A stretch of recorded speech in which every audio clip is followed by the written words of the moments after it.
한번 따라 하실까요? 염려를 넘어서는 믿음. 염려를 넘어서는 믿음. 시대가 불확실하고 혼란스러우면 염려와 걱정거리가 참 많습니다. 특별히 코로나19로 말미암아 우리 사이에 건강에 대한 염려, 미래에 대한 염려 얼마나 많은지 모릅니다. 목회자들도 이 코로나 상황 때문에 목회를 어떻게 해야 될지, 앞으로 교회는 어떤 새로운 상황과 환경이 바뀔까 늘 고민하고 있습니다. 그래서 새로운 시대, 새로운 변화가 나타난다라고 하는 의미로 요즘 흔히 쓰는 말이 New Normal이라고 하는 말을 씁니다. 새로운 표준, 새로운 뭔가가 나타난다라는 거예요. 변화가 많이 일어나게 될 겁니다. 차도 지금 휘발유차, 경유차를 쓰는데 좀 있으면 무슨 차가 대세가 될까요? 전기차가 대세가 될 겁니다. 그럼 이제 뭐가 없어질까요? 주유소가 없어질 가능성이 많습니다. 여러분, 주유소에 뛰어들지 마시기 바랍니다. 물론 또 다르게 없어지지는 않고 변하겠죠. 주유소가 자동차 정비소하고 결합돼서 주유소에 주유하러 가는 게 아니라 전기 충전하러 갔다가 그냥 컴퓨터로 자동차도 고치고 뭐 이런 시대가 앞으로 새로운 시대가 변화되어 우리에게 나타날 겁니다. 변화의 시기에는, 혼란의 시기에는 걱정거리가 많고 염려할 일이 얼마나 많은지 모릅니다. 특별히 대학을 처음 들어간 우리 청년들, 학교를 처음 지나간 아이들은 희망도 설레고 소망도 있고 막 꿈도 있지만 친구가 누가 될까, 어떤 일이 벌어질까, 또 다른 염려거리가 우리 가운데 있을 수도 있습니다. 질병 가운데 있는 사람, 질병과 함께 싸우고 있는 사람 얼마나 또 염려가 많겠습니까? 길이 막혀서 새로운 길을 준비하고 그 길을 향하여 나아가려고 하는 사람도 미래가 어떻게 될까, 앞날이 어떻게 될까, 수많은 염려와 걱정이 우리 앞을 가로막게 될 것입니다. 그런데 재미난 것은 오늘 본문 말씀 시작인 마태복음 6장 25절에 보니까 예수님께서 뭐 하지 말라고요? 염려하지 말라는 거예요. 이게 말이 됩니까? 어떻게 염려 많은 세상, 인간이 살아가는 이상 염려하지 않고 살 수 없는데, 염려 안 하려면 어디에 가야 되는? 무덤에 가면 됩니다. 죽으면 염려거리가 없는 거예요. 살아있는 한 염려할 수밖에 없는 상황 속에서 염려하며 살아가는 것이 우리 인간인데 왜 예수님은 우리를 향하여 염려하지 말라 그랬을까? 오늘 본문의 이야기는 염려로 시작해서 뭘로 끝나냐면 염려로 끝납니다. 주제가, 겉으로 드러난 주제는 뭐냐 하면 염려입니다. 근데 재미난 건 오늘 끝나는 34절 앞에 우리가 너무도 잘 알고 있는 너희는 먼저 그의 나라와 그의 의를 구하라고 하는 말씀이 기록되어 있습니다. 그 한 절 말씀 우리도 너무 잘 알고 있고 사모하는 말씀인데 이게 전체 맥락 속에서는 어떻게 연결되는 건지, 이게 분명히 염려라고 하는 주제 속에 이 말씀이 들어있는데 이 말씀과 염려는 어떻게 연결될 것인지 이해하기가 쉽지 않는 부분들이 있습니다. 그렇다면 왜 예수님께서 염려하지 말라고 했을까요? 이걸 이해하기 전에, 이 해답을 찾기 전에 저와 여러분이 가능하면 염려를 하지 않고 염려를 극복하려고 하는 그러한 신앙의 자세를 먼저 소유해야 합니다. 염려하지 않을 수는 없지만 염려 많은 세상에 살고 있기 때문에 염려를 안 한다는 건 불가능하지만, 그럼에도 불구하고 어떻게 하면 염려를 떠나보낼 것인가, 어떻게 하면 염려를 극복할 것인가, 그 마음을 품고 신앙생활을 하려고 애를 써야 합니다. 자, 그렇다면 염려를 넘어서고 염려를 극복하기 위해서는 어떻게 해야 될까요? 너희는 먼저 그의 나라와 그의 의를 구하라 그랬는데 이 말씀은 도대체 염려와 관련하여 어떤 의미가 있을까요? 첫 번째입니다. 염려를 극복하는 믿음이 되기 위해서는 따라 하시겠습니다. 정체와 내용을 바로 알아야 합니다. 정체와 내용을 바로 알아야 합니다.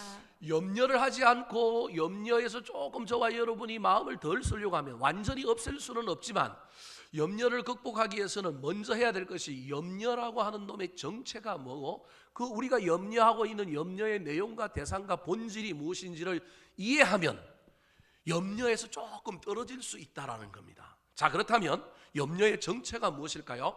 염려의 정체는 누리는 것이 많을 경우에 찾아오는 것이 염려입니다. 이해가 안 되죠? 염려는 언제 찾아오느냐 하면 우리가 많은 것을 가지고 있고 많은 것을 누리고 있는데 그것들이 문제가 좀 생기고 그것들에게 뭔가 결여가 찾아오고 필요가 생겼을 때 하는 것이 뭐냐 하면 염려라는 거예요.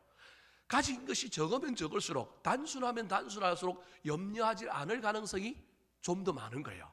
많이 가지고 있으면, 많이 누리면 훨씬 더 많은 염려를 할 수밖에 없는 것이 우리 인간이라는 거예요. 오늘 본문에도 염려가 어디로부터 왔다고 예수님께서 이야기할까요? 자, 25절 말씀 같이 한번 읽어볼까요? 25절입니다. 시작. 그러므로 내가 너에게 이르노니 목숨을 위하여 무엇을 먹을까 무엇을 마실까 몸을 위하여 무엇을 입을까 염려하지 말라.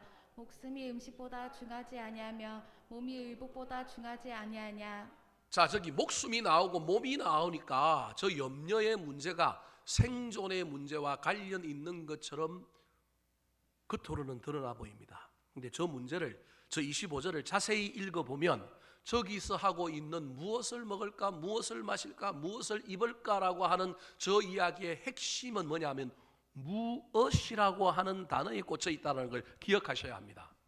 다시 말하면 먹을 수 있느냐 없느냐, 마실 수 있느냐 없느냐, 입을 수 있느냐 없느냐에 관한 생존의 문제에 대한 염려가 아니라 어떤 것을 먹을 것인가, 어떤 음료수를 마실 것인가, 어떤 옷을 입을 것인가 하는 선택의 문제에 대한 염려라는 거예요.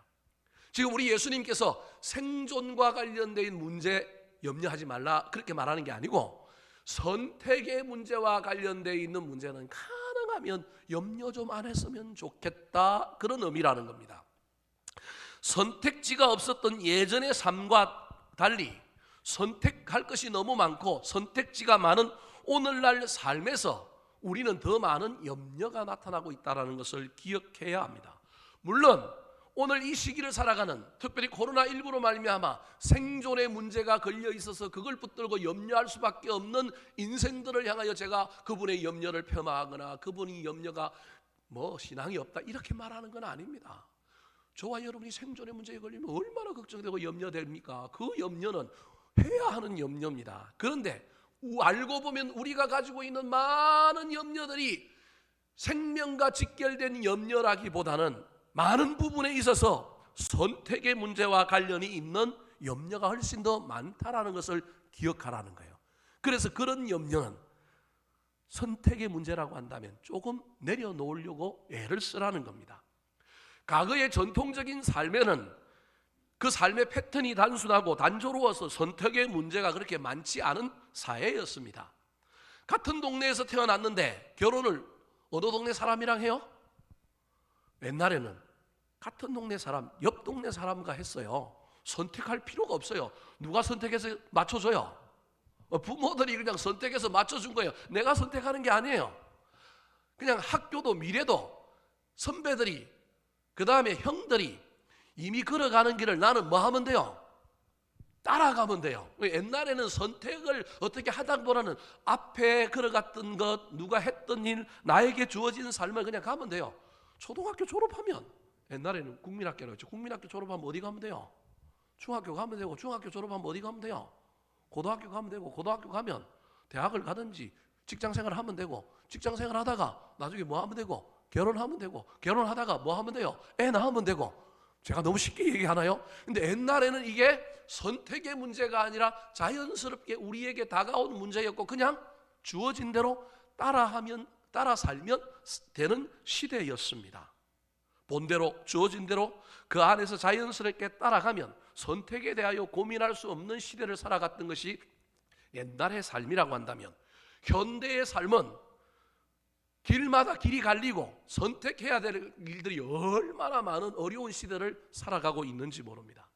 코로나19로 말미암아 전부 사람들이 집콕 생활을 할 때 제일 중요한 것이 뭐냐 하면 어떤 음식을 배달시켜 먹을 것인가라고 하는 문제입니다. 우리나라 얼마나 좋은 나라인지 총알 배송입니다. 배송되는 것보다 뭐 하는 시간이 더 오래 걸리느냐 하면 메뉴를 결정하는 시간이 훨씬 더 오래 걸립니다. 요즘 시대는 생존의 문제가 아니라 선택의 문제이기 때문에 어떤 메뉴를 고를 것인가, 메뉴가 얼마나 많은지 모릅니다. 옛날에는 그냥 밥이잖아요. 근데 요즘은 뭐 얼마나 메뉴가 많은지 모릅니다. 그래서 요즘 사람인지 옛날 사람인지를 판별하는 방법, 밥 시켰을 때 야 같은 거 시켜, 아무거나 시켜. 그러면 어떤 사람이라고요? 옛날 사람이라는 거예요. 요즘 애들은 절대 그런 말 안 합니다. 아무거나 시켜? 야, 똑같은 거 시켜? 이런 말은 안 합니다. 그런데 옛날 사람들은 선택의 영역에서 우리가 선택하며 산 게 아니라 주어진 대로 살다 보니까 선택의 고민이 없다 보니까 메뉴 고민을 안 하는 겁니다. 그래서 오늘날 선택의 문제 앞에 수많은 사람들이 생존이 아니라 무엇을 선택할 것인가를 염려하다 보니까 심리학과 상담학의 새로운 신조어가 등장했는데, 그것이 무엇이냐 하면 결정장애, 선택장애라고 하는 말이 등장한 것입니다. 선택지가 많다라는 것은 누리는 것이 많다는 말이고, 이때 저와 여러분이 하고 있는 염려는 어떤 측면에서는 사치스러운 염려일 수도 있다라는 겁니다. 사랑하는 성도 여러분, 지금 저와 여러분이 어떤 문제로 염려하고 있습니까? 그 염려를 좀 객관화시키고 단순화시키고 멀리서 바라보는 가운데 내가 지금 이 염려를 하지 않으면 먹고 사는 문제가 정말로 걸려 있느냐, 생존의 문제냐, 그러면 어쩔 수 없이 그 문제는 염려해야 되지만, 그렇지 않은 문제라고 한다면, 시간의 관점에 우리가 좀 내버려 둔다면, 문제가 아무것도 아닌 거라고 한다면 염려하지 말고 그 염려를 내려놓을 수 있는 저와 여러분이 되었으면 좋겠습니다. 그래서 우리의 염려의 많은 부분의 정체가 뭐냐 하면 어떤 거냐 하면 우리가 너무 많이 가지고 있는 문제 때문에 선택의 문제에서 오는 염려다라고 하는 정체성을 가지고 염려와 조금 거리를 두는 연습을 해야만이 염려를 극복할 수 있다는 거예요. 또 다른 하나는 염려하는 내용, 염려의 대상이 무엇인지를 알아야 염려를 좀 내려놓을 수 있습니다. 자, 그렇다면 제가 여러분에게 질문을 한번 해보겠습니다. 지금 여러분이 염려하고 있는 일 중에 세계 평화를 위하여 염려하는 사람이 있으면 손 한번 들어보십시오. 지구의 온난화와 지구의 환경을 위하여 염려하고 걱정하고 있는 사람이 있으면 손 한번 들어보십시오. 저는 가끔 합니다. 여러분, 이런 염려, 이런 일을 가지고 염려하는 사람이 있어요? 제가 지금 무슨 얘기를 하려고 하느냐 하면, 우리의 염려가 너무 많이 가지고 있는 것 때문에 온 염려도 있을 뿐만 아니라 우리의 염려가 때로는 조금 사소한 일을 가지고 염려한다라는 거예요. 그래서 염려의 내용과 본질이라고 하는 것을, 내용을 한번 화면을 통해서 볼까요? 사실 중대한 일, 꼭 필요한 일, 큰 일이 아닐 경우가 많다라는 거예요. 우리가 염려하는 것이, 이걸 염려를 붙들고 심각하게 고민해야 될 염려도 있지만, 그런 염려가 아닌 염려들은 가능하면 그 염려에서 하다가도 멈추고 그 염려에서 떠날 필요가 있다라는 거예요. 예를 한번 들어볼까요? 자녀들을 둔 부모의 걱정 가운데 제일 중요한 것이 자식들의 성적이었습니다. 근데 이 성적도 초등학교, 중학교, 고등학교까지 하다가 대학교 가면 해요, 안 해요? 지가 F를 받아오든 4.5 만점에 2.1을 받아오든 부모들 옛날처럼 안달복달 해요, 안 해요? 안 해요. 옛날에는 이 아이가 공부를 안 하고 학원을 안 가고 땡땡이를 치거나 점수가 안 나오면 하늘이 무너지는 것 같고 얼마나 그 마음에 막 한숨을 쉬며 염려하고 걱정하는지 모르는데 제가 뭐가 될까?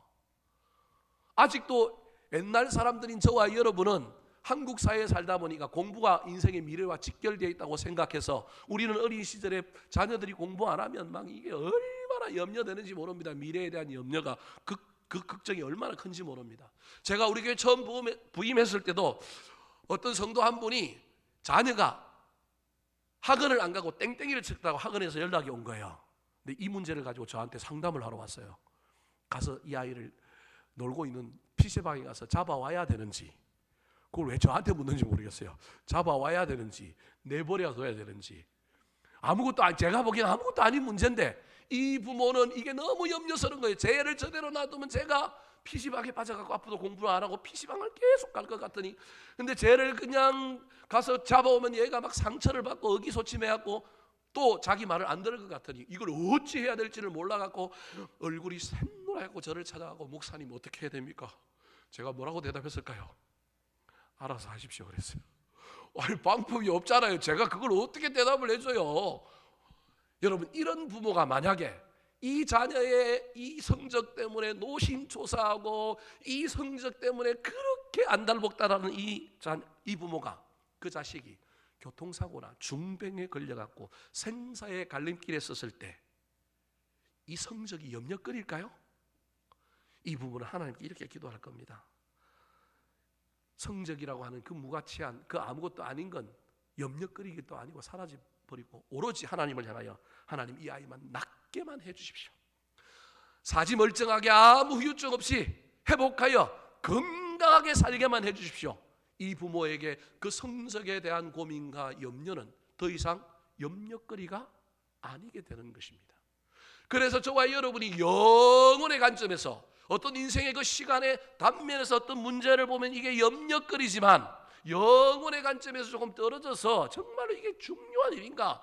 이게 내가 식음을 전폐하고 온 에너지를 여기 쓰고 다른 일도 못하고 여기에 그냥 안달복달하고 내가 해야 될 염려인가를 좀 살펴보는 일들을 해야 합니다.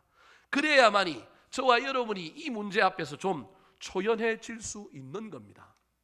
논리학적으로 철학적으로 그래서 염려에 대한 해답은 뭐냐면 논리적인 정답은 뭐냐면 염려할 필요가 없다. 이게 철학적으로 논리적인 대답입니다. 물론 우리가 그렇게 살 수는 없는 존재이기 때문에 문제지만 자 논리적으로 왜 염려할 필요가 없다라고 하는 것이 정답일까요? 화면을 한번 보실까요? 염려에 대한 논리적인 정답입니다. 첫 번째 염려가 두 종류가 있는데 염려한다고 해서 해결될 염려 해결될 문제는 우리가 머리로 염려만 하고 마음을 써서 염려한다고 해결될 문제라고 한다면 애초에 염려할 필요가 있어요? 없어요?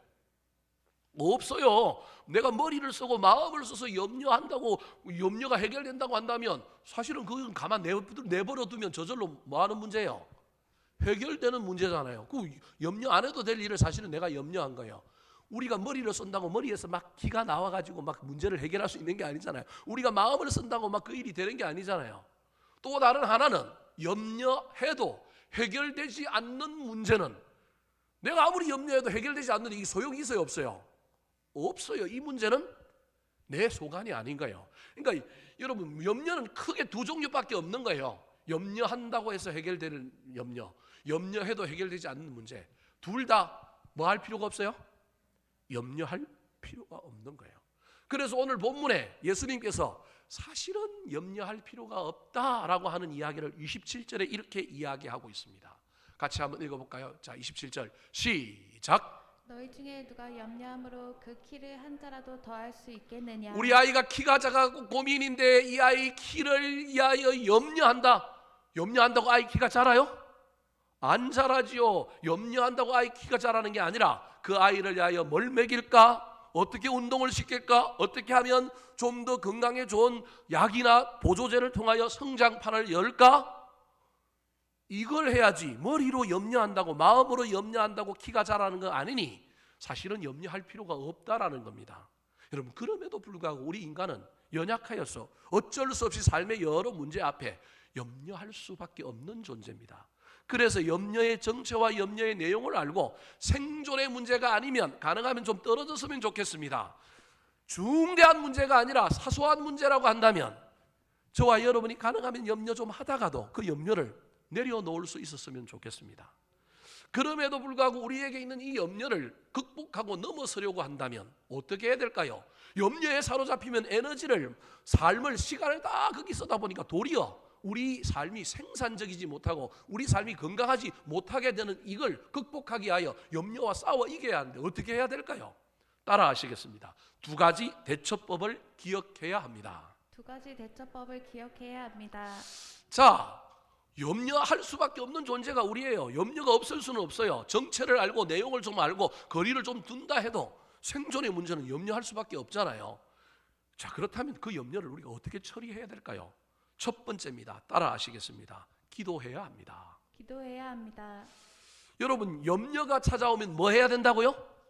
기도해야 됩니다. 정체를 알고 염려의 대상이 중요한 것인지 사소한 것인지를 잘 분별하여 가능하면 떨어지려고도 애를 써야 되지만 그래도 염려가 내 마음속에서 왔다 갔다 하고 내 머릿속에서 들락날락 할 때 저와 여러분이 해야 될 게 뭐라고요?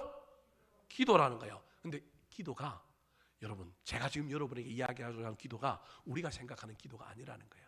원래 우리의 기도는 뭐예요? 주님 나한테 이런 염려가 있습니다. 이 염려, 이 문제를 뭐 해달라고요? 해결해 달라고 기도하는 게 저와 여러분의 기도예요. 근데 오늘 제가 여러분에게 말하고 싶은 건 이 기도 하지 말라는 얘기예요. 해도 좋은데 나중에 제가 말씀드리게 해도 좋은데 길게 하면 안 됩니다. 계속 이 기도하면 안 된다는 거예요. 하나님, 내 인생에 이런 문제가 있습니다. 이런 염려가 있습니다. 이런 걱정이 있습니다. 이거 들어주셔야만 내가 염려가 걱정이 사라지겠습니다. 이거 해결해 주십시오. 이 기도, 나쁜 기도는 아니지만 계속 이 기도하는 건 안 된다는 거예요. 그러면 이 기도하다가 어떤 기도를 해야 되느냐 하면 염려와 염려거리를 사라지게 해달라고 기도하지 말고 주님, 믿음으로 염려를 이기게 해달라고 기도해야 된다는 거예요. 염려가 사라지게 해달라고 기도하는 게 아니라 염려가 있어도 믿음으로 내가 이 염려를 이기고 염려의 상황이, 염려의 문제가 있는 속에서도 내가 이 길을 걸어가게 해달라고, 믿음으로 걸어가게 해달라고 기도해야 된다는 거예요. 만약에 염려와 염려거리를 사라지게 해달라고 기도하면 그 기도는 어떤 기도라고 오늘 본문에 이야기하고 있냐면 이방인이 구하는 기도라는 거예요. 자, 31절 32절 말씀 같이 한번 읽어볼까요? 시작. 그러므로 염려하여 이르기를 무엇을 먹을까 무엇을 마실까 무엇을 입을까 하지 말라. 이는 다 이방인들이 구하는 것이라. 너희 하늘 아버지께서 이 모든 것이 너희에게 있어야 할 줄을 아시느니라. 이는 다 이방인들이 구하는 것이라. 이방인들의 기도의 내용이 31절이라는 거예요. 무엇을 먹을까? 뭘 먹어야 합니까? 뭘 마셔야 합니까? 뭘 먹어야 합니까? 우리 주님께 묻고 그것을 채워달라고, 그 정답을 달라고 기도하는 그 기도가 이방인들의 기도라는 거예요. 이 기도는 하지 말라는 거예요. 해도 짧게 하고 금방 하고 빨리 그 기도를 전환해서, 그럼 어떤 기도를 해야 된다는 거예요? 32절 마지막에 보니까 너희 하늘 아버지께서 이 모든 것이 너희에게 있어야 할 줄을 뭐 하느니라? 기도 안 해도 하나님이 뭐 한다고요? 우리의 염려거리, 우리의 문제거리를 안다라는 거예요. 그럼 안다라고 하는 말은 머리로만 안다는 것이 아니라 알고 있기 때문에 그것을 채워주시고 들어주실 분이 누구라고요?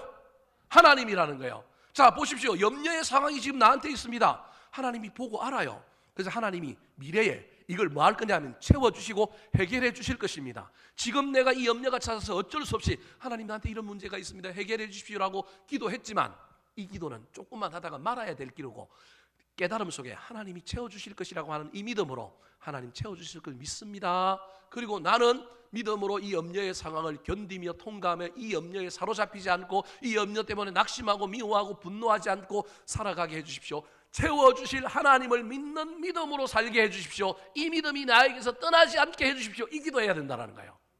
어렵죠? 우리는 맨날 기도할 때 목사님들한테 배운 게 자꾸 달라고 하는 기도만 하라고 배웠단 말이에요. 그 기도 해야 된다니까. 하지 말라는 얘기가 아니에요. 해야 되는데 여러분 계속 그 기도만 하면 여러분 우리 하나님 안 들어주실 가능성이 많아요. 왜요? 봐요. 염려해서 뭐예요? 기도했어요. 내일도 내 안에 뭐가 있어요? 염려해서 또 기도해요.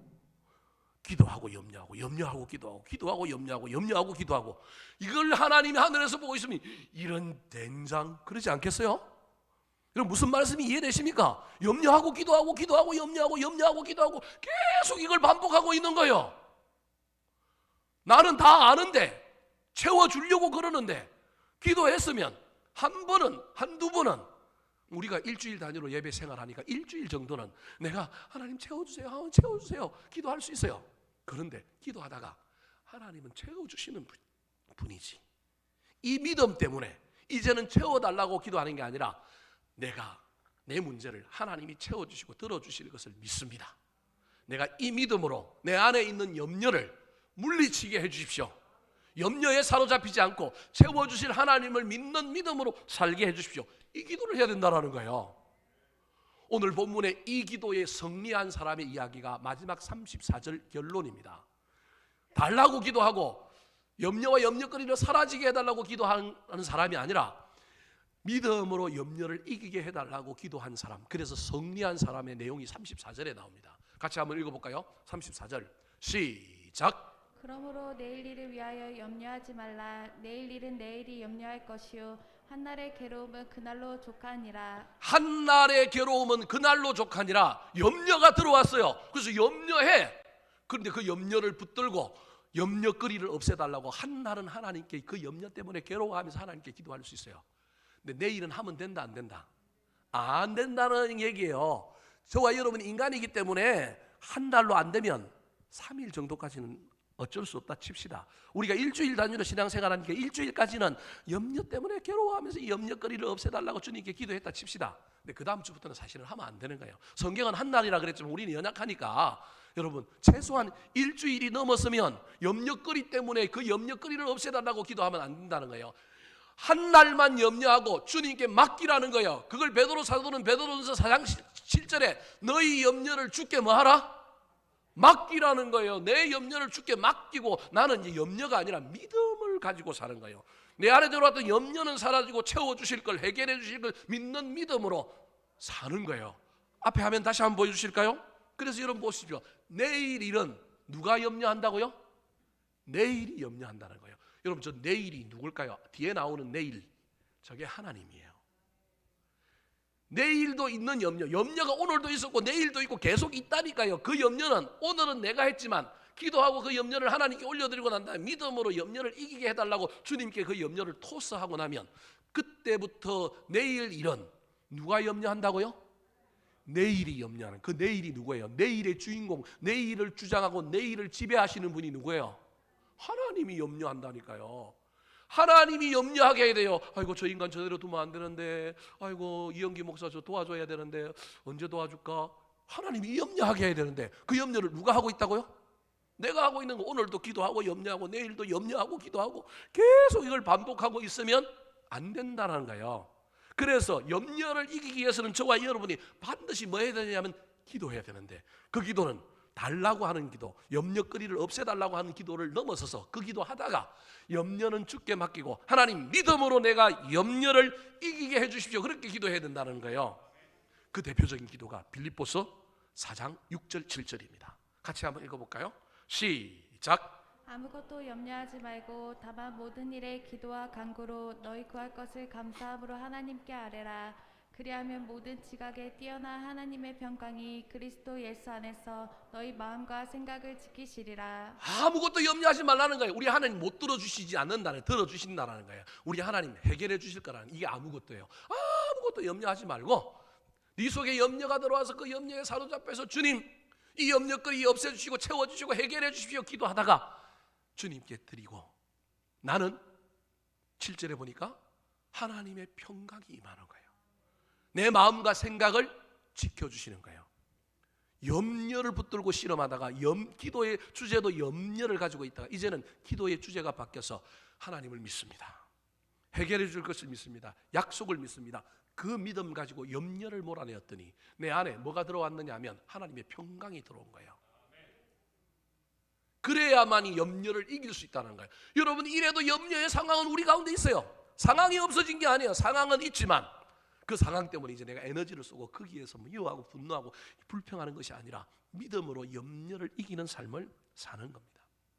두 번째, 염려의 정체를 알고 염려의 내용을 알고, 그래서 좀 중대한 일이 아닌 일, 좀 우리가 선택의 문제 앞에 있는 염려라고 한다면 좀 떨어져야 되지만 그래도 남아있는 염려는 첫 번째 기도로 해결해야 될 뿐만 아니라 두 번째는 뭘로 해결해야 되냐면 따라 하시겠습니다. 감사로 해결해야 합니다. 감사로 해결해야 합니다. 아까 읽었던 빌립보서 4장 6절에 염려를 주님께 맡겨서 기도할 뿐만 아니라 염려를 없애는 또 다른 방법 하나를 소개하고 있는데 그게 뭐냐면 감사라는 겁니다.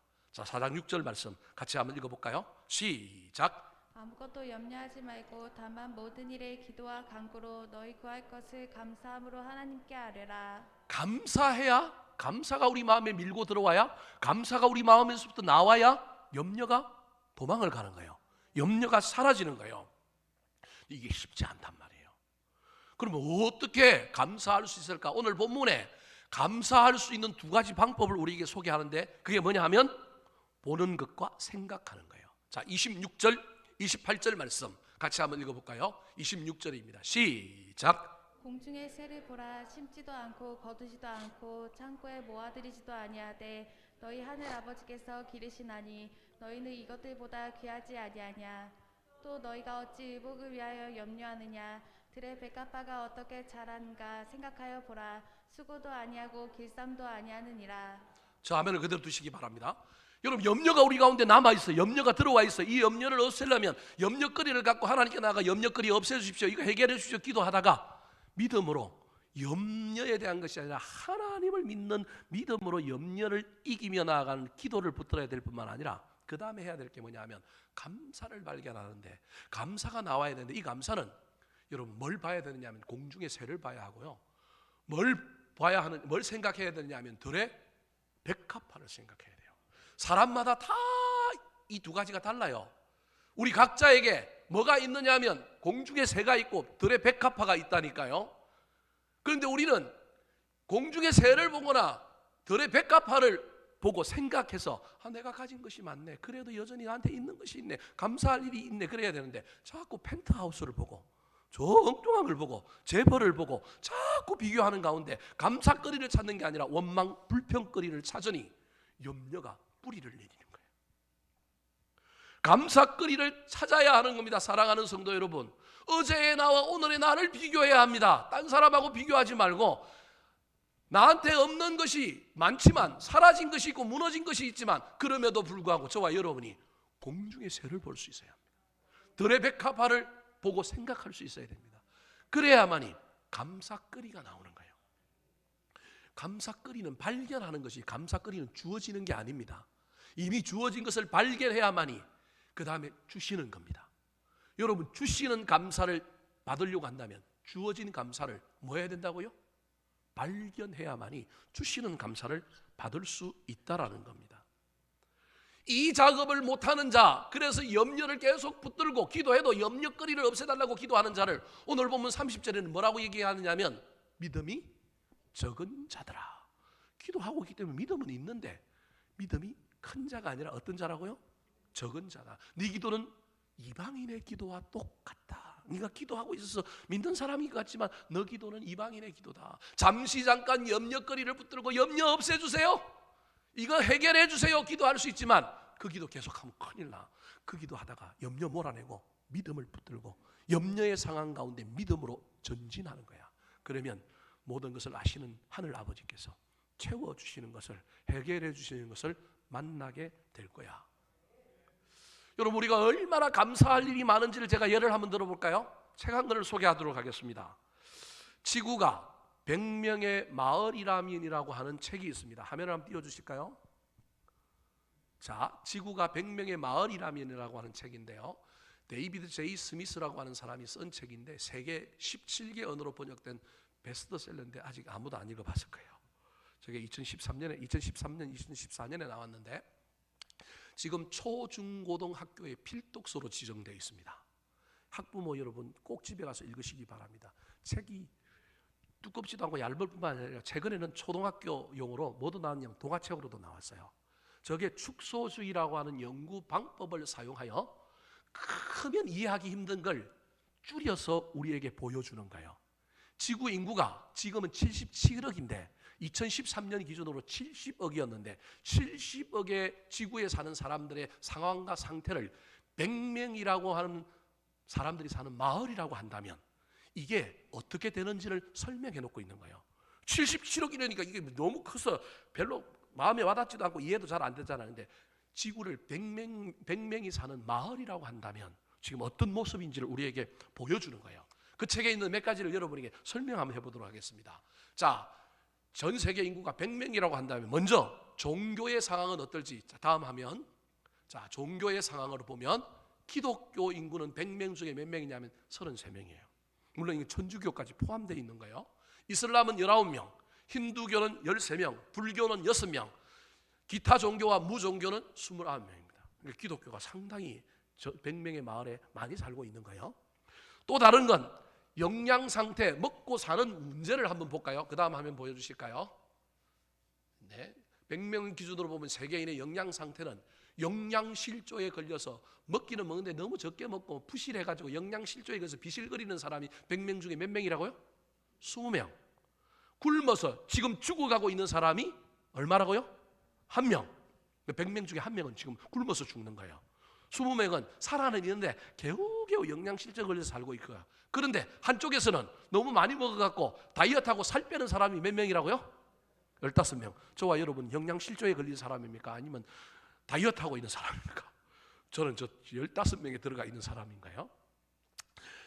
자, 경제적인 걸 한번 볼까요? 100명의 기준으로 금융 상황을 보면 은행의 예금 계좌를 소유하고 있는 사람, 다르게 이야기하면 은행에 잉여가 있어서 뭔가 조금이라도 저금해 놓고 있는 사람이 100명 중에 몇 명이냐면 30명이에요.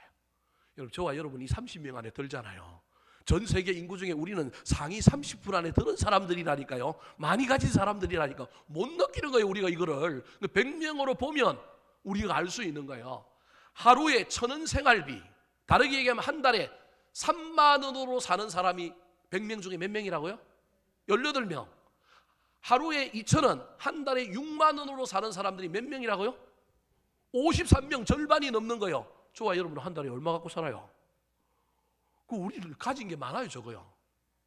많다니까요. 근데 이걸 이해를 못하는 거예요. 자꾸 누구하고 비교하느냐면 삼성의 이재용하고 비교하고 다른 사람하고 자꾸 비교하는 거예요. 강남 사는 사람하고 비교하니까 자꾸 배가 아프고 자꾸 감사가 안 나오는 거예요. 좀 아프리카 사람하고 제발 좀 비교를 좀 해봐요. 그러면 가진 것이 얼마나 많아요. 그런데 우리가 그걸 못 느끼는 거예요. 한국에 살다 보니까. 또 다른 걸 한번 볼까요? 문화를 기준으로 보면 100명 기준으로 문화를 보면 자동차를 소유하고 있는 사람 7명, 100명 중에 컴퓨터를 사용하는 사람 7명, 인터넷을 사용하는 사람은 3명인 거예요. 우리나라 대단한 나라잖아요. 여기 차 없는 사람 있을 수 있지만 대체로 차 다 갖고 있고요. 여러분 컴퓨터 쓰고 있고요. 와이파이, 인터넷 다 쓰고 있잖아요. 우리가 얼마나 잘 사는 나라에 살고 있는지를 설명하고 있는 거예요. 근데 여기에 대한 감사가 없는 거예요. 뿐만 아니라 교육 수준으로 한번 볼까요? 100명 기준으로 교육 수준으로 보면 중고등학교, 중동교육을 수료한 사람 100명 중에 7명밖에 없어요. 우리나라는 얼마나 교육열이 강한지 정규대학 졸업한 사람이 전 세계에는 몇 명밖에 없어요? 100명 중에? 1명밖에 없어요. 우리나라는 뭐 교육열이 강해갖고 전부 대학을 보내다 보니까 우리나라 대학이 전 세계 다른 어떤 나라보다 많아요. 좀 있어봐요. 이제 대학들 다 망할 거예요. 교수들은 이제 학생 유치 못하면 월급 못 받는 교수들이 될 거예요. 벌써 지금 올해만 해도 뭐 지방학교 막 미달이고 난리가 나잖아요. 2, 3년 안에 이제 엄청난 난리가 날 겁니다. 정규대학 졸업자가 4년제 대학 졸업장을 가지고 있는 사람이 100명 중에 몇 명이라고요? 1명이 1명. 글자를 읽을 줄 아는 사람이 100명 중에 몇 명이라고요? 14명인 거예요. 그 우리나라가 지금 얼마나 가진 것이 많은지를 설명하는 거예요.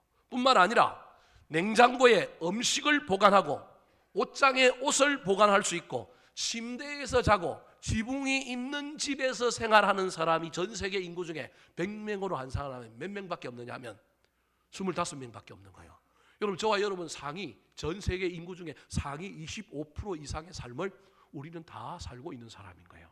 근데 우리는 눈을 들어 새를 봐야 되는데 아프리카를 보고 좀 같은 위치에 있는 사람이나 조금 못한 사람들을 봐야 되는데 드레베카파를 봐야 되는데 자꾸 다른 걸 보는 거예요. 자꾸 다른 걸 보니까 감사할 마음이 없는 거예요. 감사를 못하니 원망과 불평이 찾아오고 염려가 생기고 염려는 두려움을 만들어내고 그래서 우리는 아무 일도 안 하고 앞으로 나아가기보다는 뒤로 가는 인생을 살게 되는 겁니다. 저 책의 결론이 이렇게 내리고 있습니다. 아름다운 지구 마을에 살고 있는 당신은 감사하셔야 합니다. 사랑하는 성도 여러분, 하나님의 은혜로 많은 것을 누리고 있음에도 불구하고 우리는 지금 어떻게 살고 있습니까? 은혜로 고백하며 사는 것이 믿음입니다. 은혜 받았으니 감사하는 것이 믿음이라는 거예요. 은혜를 원망과 불평, 한숨과 염려로 살아가는 건 불신앙이고 믿음이 적은 자입니다. 그 사람은 염려를 몰아낼 수 없습니다. 또 다른 염려 가운데 계속하여 시간을, 인생을, 힘을 낭비하며 살 것입니다. 인간이기 때문에 어쩔 수 없이 염려와 싸워야 하고 염려를 할 수밖에 없지만 여러분, 할 수만 있다면 염려를 극복하도록 애를 쓰시기 바랍니다. 기도함으로, 감사함으로 염려를 넘어서는 저와 여러분 되기를 우리 구주 예수 그리스도의 이름으로 축원합니다. 마지막으로 오늘 본문의 그 유명한 마태복음 6장 33절의 이야기가 이 염려 이야기와 어떤 연관이 있을까요?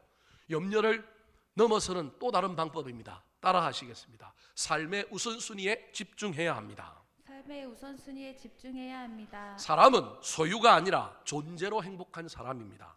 모든 것을 다 할 수 있고 모든 것을 다 알 수 있고 모든 것을 다 소유할 수 있는 사람은 없습니다.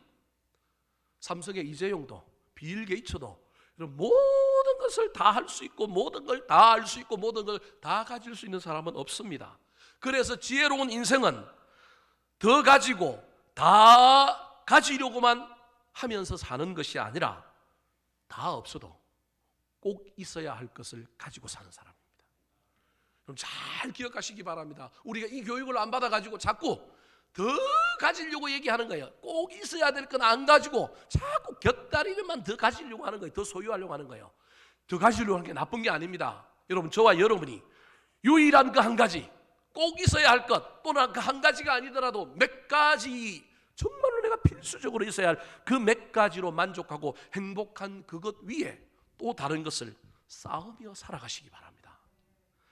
근데 그러다가 쌓았던 것이 무너지고 그것들이 사라진다 하여도 그 유일한 것, 그 중요한 몇 가지가 나한테 있다면 그것 때문에, 쌓았던 거 사라지는 것 때문에 낙심하거나 절망하지 말았으면 좋겠습니다.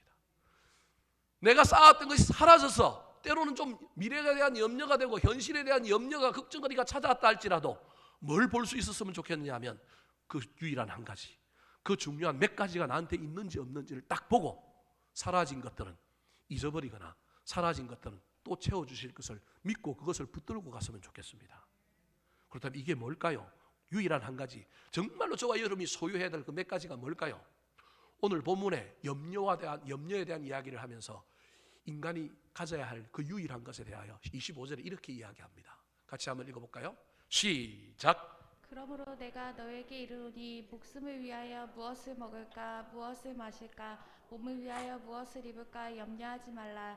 목숨이 음식보다 중하지 아니하며 몸이 의복보다 중하지 아니하냐. 제일 중요한 게 뭐라고요? 목숨이라는 거예요. 목숨. 여러분 잊어버리면 안 됩니다. 제일 중요한 게 뭐라고요? 목숨입니다. 돈이 아니고 목숨이라니까요. 목숨이 제일 중요하다라는 거예요. 근데 육신의 목숨뿐만 아니라 영혼의 목숨도 있어요. 그래서 저 목숨은 또 다르게 얘기하면 구원입니다. 영생입니다. 여러분, 저와 여러분이 이것들 위해 또 다른 더 가치를 또 쌓고 그 위에 세상 사람들과 동일하게 뭔가를 쌓아가는 사람들입니다. 이 중요한 것들이 나한테 있느냐 없느냐를 점검해야 합니다. 이걸 누가 주시느냐? 이 목숨, 이 구원, 이 영생을 누가 주시느냐? 오늘 보면 32절에 보니까 하늘 아버지께서 주신대요. 하늘 아버지께서 주시니 저와 여러분이 염려의 상황 가운데서도 내가 쌓았던 것, 내가 장식물로 뒀던 것들이 사라져서 염려한다 할지라도 재빨리 저와 여러분이 나한테 목숨이 있는지, 나한테 구원이 있는지, 나한테 영생이 있는지 이걸 주시는 하나님이 내 삶에 있는지 없는지를 점검해야 합니다. 33절이 그래서 나오는 거예요. 염려의 이야기 가운데 결론, 그 염려, 한날의 괴로움은 한날로 족하다라고 하는 이야기 앞에 그 한날의 괴로움 한날에 족하기 위해서는 뭘 해야 된다고 이야기할까요? 자, 33절 말씀 같이 한번 읽어볼까요? 시작. 그런즉 너희는 먼저 그의 나라와 그의 의를 구하라. 그리하면 이 모든 것을 너희에게 더하시리라. 여러분, 아까 기도할 때 염려거리를 해결해 달라고 기도하지 말고 믿음으로 염려를 이기게 해달라고 기도하라 그랬잖아요. 그럼 저 33절도 기도예요. 우리는 너희 먼저 그의 나라와 그의 의를 구하라. 그러니까 이게 막 세상에서 하나님 나라를 임하게 정의롭게 살고 멋지게 살고 하나님 영광을 위하여 살고 하나님을 위하여 뭔가 하는 것을 자꾸 저 하나님 나라와 그의 의라고 이야기하는데요. 저기 구하라 그러잖아요. 저 구하라가 뭐예요? 기도하라는 거예요. 그럼 저 구하라라고 하는 말이 기도하라는 거예요. 그럼 뭘 구할까요? 너희는 염려의 상황 가운데 너희 마음에 하나님 나라가 임하도록 그의 의가 너희 마음을, 너희 영혼을 지배하고 다스리도록 기도하라는 거예요. 저게 하나님 나라와 의예요. 우리가 세상에서 살아갈 때 하나님 나라를 그 땅에 임하게 하고 하나님의 의를 위하여 우리가 멋지게 사는 것도 있지만 먼저 1차적으로는 저와 여러분이 염려의 상황 속에 염려거리가 없어진 것, 염려거리가 생겨난 것, 내가 쌓아둔 것이 사라진 것 때문에 안달복달하는 것이 아니라 나한테 뭐가 있는지를 점검해야 돼요. 필요한 것, 꼭 있어야 될 것이 있는지 없는지를 점검하고 그게 사라졌다고 한다면 하나님께 구하라는 거예요. 하나님, 내 마음에 하나님 나라가 임하게 해주십시오. 내 마음에 주님이 의가 임하게 해주십시오. 그러면 그때 이 모든 것을 너희에게 뭐 하시리라고요? 더하시리라는 거예요. 여러분, 아까 빌립보서 4장 6절과 7절에 모든 것을 아무것도 염려하지 말고 기도와 간구로 감사함으로 아뢰면 하나님의 평강이 너희 마음의 생각, 너희 마음과 생각을 지키시는 거예요. 마음과 생각을 지키시면 이번에는 뭐 한다고요? 더하시리라. 내가 꼭 붙들어야 할 것, 그거 위에 쌓았던 것, 사라진 것 염려했는데 하나님 나라 늘 임하게 하고 하나님의 임재가 내 안에 들어오기를 다시금 구하며 믿음으로 나아가면 사라졌던 것 우리 하나님이 더해 주시겠다라는 거예요. 사도 바울이 로마서 8장 28절에서 이걸 이렇게 얘기합니다. 같이 한번 읽어볼까요? 시작. 우리가 알거니와 하나님을 사랑하는 자 곧 그의 뜻대로 부르심을 입은 자들에게는 모든 것이 협력하여 선을 이루느니라. 여러분 성경 말씀은요 조건과 결과가 있는데 여러분 결과에만 너무 관심을 기울이면 골치 아픕니다. 아까 너희는 먼저 그의 나라와 그의 의를 구하라 그리하면 이 모든 것을 뭐 하시리라? 우리는 어디에 관심이 많아요? 더하시리라. 근데 뭐부터 하라고요? 그의 나라와 그의 의를 구하라는 거예요. 염려 가운데 들어가면 염려가 우리를 지배하면 우리 안에 하나님이 없어요. 믿음이 없다니까요. 그래서 먼저 하나님이 내 안에 임하기를, 하나님 나라가 임하기를, 하나님의 의로움이 나를 통치하기를 구하라는 거예요. 그래야만이 더해 주신다니까요. 저것도 보십시오. 모든 것이 합력하여 뭘 이룬다고요? 얼마나 좋은 말씀이에요. 모든 것이 합력하여 선을. 근데 모든 것이 합력하여 이루려면 어떻게 해야 된다고요? 하나님을 사랑하는 자에게 모든 것이 합력하여 선이 이루어진다니까요. 하나님을 사랑하는 자를 또 다른 말로는 그의 뜻대로 부르심을 입은 자라고 표현하고 있어요. 같은 사람인가요? 뒤에 건 설명하면 머리가 아프니까 놔두고 앞에 것만 설명하고 마치려고 합니다. 여러분 하나님을 사랑해야만이, 하나님을 사랑하면 염려와 근심거리 가운데서도 하나님을 사랑하는 자에게 고난을 넘어서서 시험을 넘어서서 모든 것이 합력하여 역전되고 반전되는 뭘 주신다고요? 선을 이루어 주신다라는 겁니다. 우선순위의 문제라는 거예요. 염려가 찾아오면 염려는 우선순위를 바꾼다니까요. 우리의 시선을 하나님께로 향하게 하지 않고 세상을 향하게 하고 문제를 향하게 하는 것이 염려라는 거예요. 그래서 염려가 우리를 지배하면 우선순위가 바뀌어버리는 거예요. 그 염려 때문에 예배도 빼먹고, 염려 때문에 자식도 팽개치고, 염려 때문에 일도 안 하고, 주방에 싱크대에 그릇은 쌓여가고 우선순위가 바뀌어버린다는 거예요. 염려가 찾아오면 다시금 우선순위를 정확하게 하라는 거예요. 특별히 신앙의 우선순위를 정확하게 해라. 그래서 하나님 앞에 나아가서 기도할 때 염려거리 사라지고 염려거리 없애달라고 기도할 뿐만 아니라 믿음으로 염려를 이기게 해달라고 기도할 뿐만 아니라 감사거리를 찾아서 기도할 뿐만 아니라 하나님 내 마음에, 내 삶에, 내 중심에 하나님 나라가 임하게 해주십시오. 하나님의 의로움이 내 안에 들어오게 해주십시오. 내가 하나님을 사랑하게 해주십시오. 그러면 평강을 주셔서 마음과 생각을 지켜주시고, 그러면 더하여 주시고, 그러면 합력하여 선을 이루어 주실 것입니다. 이 믿음 가지고 염려와 고난, 어떠한 상황이 우리 가운데 온다 할지라도 거기에 지배를 당하지 말고, 잠시 잠깐 지배를 당하고 잠시 잠깐 염려 속에 들어간다 할지라도 한날의 괴로움으로 족하고 주님께 맡기고 저와 여러분은 기도하고 감사할 뿐만 아니라 하나님을 더 사랑하며 나아가는 아름다운 신앙인들 되시길 예수님의 이름으로 축원합니다. 한번 따라 하실까요? 염려를 넘어서는 믿음. 염려를 넘어서는 믿음. 정체와 내용을 바로 알아야 합니다. 정체와 내용을 바로 알아야 합니다. 두 가지 대처법을 기억해야 합니다. 두 가지 대처법을 기억해야 합니다. 삶의 우선순위에 집중해야 합니다. 삶의 우선순위에 집중해야 합니다. 기도하겠습니다.